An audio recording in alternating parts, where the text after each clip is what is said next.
Но я так полагаю, что этого не произойдет, потому как тот, который объявил, что он произнесет имя католикоса, он не будет вести эту мессу, а подберут того, который согласится не произносить. Это первое. Но это сейчас, опять же, мы из области, так сказать, абсурда что-то обсуждаем, но в целом мы просто попали в такую ситуацию, когда бредовые какие-то идеи или мысли мы вынуждены вместе с вами так серьезно обсуждать. Это ненормальное состояние.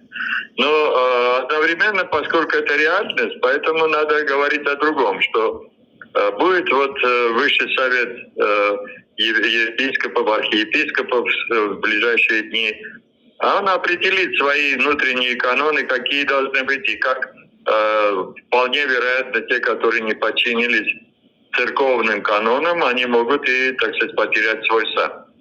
Я считаю, что это так и должно быть. Не я только. Наша организация выступила с таким мнением. Я имею в виду движение вместе.